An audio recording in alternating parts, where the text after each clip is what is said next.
ভুলেও বাচ্চাদের প্লাস্টিক ফিডারে দুধ খাওয়াচ্ছেন না তো? তাহলে মারাত্মক ভুল করছেন আপনি। কারণ আমার হাতে দুটি ফিডিং বোতল আছে, যার মধ্যে একটি হলো প্লাস্টিক এবং একটি হলো কাঁচের বোতল। তো এই দুটির পার্থক্য আমি আজকে আপনাদের দেখাবো। প্লাস্টিক বোতল, যেটি সাধারণত বাজারে 80 টাকা থেকে 150 টাকার মধ্যেই পাওয়া যায়।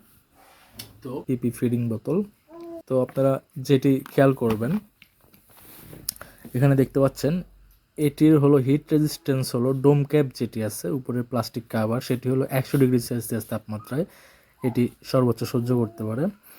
এবং তারপরে নিপল যেটি আছে সেটি হলো 120 ডিগ্রি সেলসিয়াস তাপমাত্রায় এর অণু পরমাণুকে অক্ষত রাখে। এবং এরপর হলো স্ক্রিউ থ্রেড, যেটি হলো প্যাচ লাগানো যেটি আছে, সেটিও 100 ডিগ্রি সেলসিয়াস তাপমাত্রায় এটিকে অক্ষত রাখে। এবং বোতল, যেটি মেইন বোতল প্লাস্টিক বোতল, সেটি হলো 100 ডিগ্রি সেলসিয়াস তাপমাত্রা সর্বোচ্চ তাপমাত্রা এটি নিজেকে অক্ষত রাখে।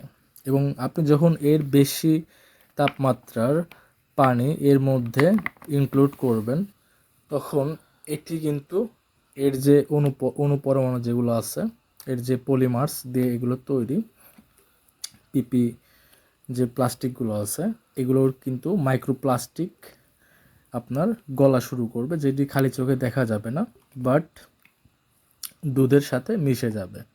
তো আমি অবশ্যই বলবো, আপনারা যারা সচেতন মানুষ, বাচ্চাকে সুরক্ষিত রাখতে চান, তারা অবশ্যই যে কোনো গ্লাস ফিডিং বোতল ব্যবহার করবেন। এবং এগুলো হলো আপনার দেখতে পাচ্ছেন 200 ডিগ্রি পর্যন্ত এর যে বডি আছে সেটি এর হিট রেজিস্ট্যান্স সক্ষমতা রয়েছে। এবং কাভার, যেটি নিপল পিপিইউ ম্যাটেরিয়ালস দিয়ে তৈরি, সেটিও হলো 110 ডিগ্রি সেলসিয়াস তাপমাত্রায় নিজেকে অক্ষত রাখে। এবং এরপরে যেটি হলো নিপল মেইন যে জিনিসটি আছে, যেটি বেবি টাচ করে দুধ পান করবে, সেটি হলো আপনার 180 ডিগ্রি সেলসিয়াস তাপমাত্রাতেও নিজেকে অক্ষত রাখবে। এবং এর উপরে যখন আপনি পানি ব্যবহার করবেন, তখন এগুলোও গলে যাবে। তবে গ্লাসের যে সুবিধাটা হলো, সেটি হলো বেশি তাপমাত্রায় এই গ্লাস বোতলগুলো ফেটে যাবে, কিন্তু এগুলো এর যে ম্যাটেরিয়ালস আছে সেটাকে ব্লিচিং করবে না, এটি দুধের সাথে ছড়াবে না। তো তাই আমি অবশ্যই বলবো, যারা স্বাস্থ্য সচেতন, নিজের বাচ্চাকে সুরক্ষিত রাখতে চান, বিশেষ করে বিভিন্ন ধরনের ক্যান্সার বা আপনার চুলকানি সহ বিভিন্ন ধরনের রোগ জীবাণু যেগুলো রয়েছে, এমনকি হরমোনাল ইমব্যালেন্স থেকে শুরু করে বিভিন্ন ক্ষেত্রে এই ধরনের প্লাস্টিক, লো কোয়ালিটি প্লাস্টিক শরীরের জন্য মারাত্মক ক্ষতি হতে পারে। এটি একটি ব্র্যান্ডের। তো এরকম বাজারে অনেক ধরনের লো কোয়ালিটি বোতল আছে, যেগুলো সর্বোচ্চ 100 ডিগ্রি সেলসিয়াস তাপমাত্রায় নিজেকে অক্ষত রাখে, বাট অন্যদিকে এগুলো 200 ডিগ্রি সেলসিয়াস পর্যন্ত নিজেকে অক্ষত রাখে।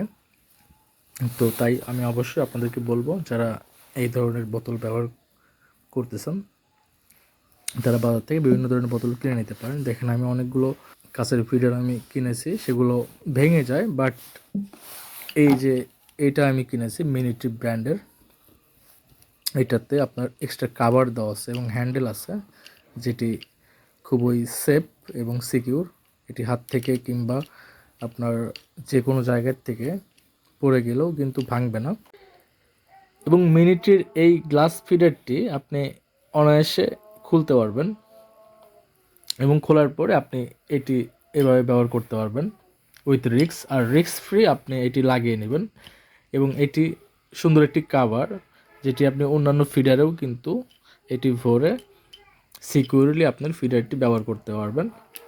এবং সুন্দর একটি হ্যান্ডেল থাকায় সুন্দর সহজেই কিন্তু ঢালা যাচ্ছে,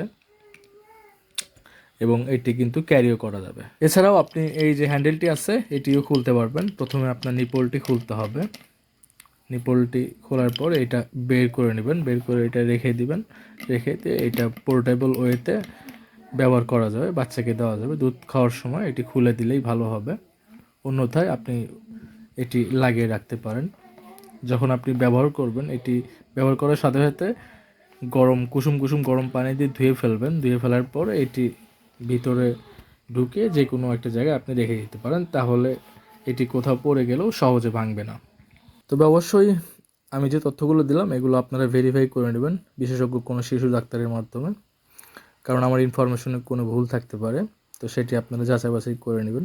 তবে সাধারণ দৃষ্টিকোণ থেকে আপনারা দেখতেই পারতেছেন, কারণ কোম্পানিগুলো তাদের প্যাকেটে এখানে তাদের হিট রেজিস্ট্যান্স ক্যাপাসিটি উল্লেখ করে দিয়েছে। তো আশা করি ভিডিওটি বুঝতে পেরেছেন। সবার জন্য শুভকামনা থাকলে সবাই ভালো থাকবেন।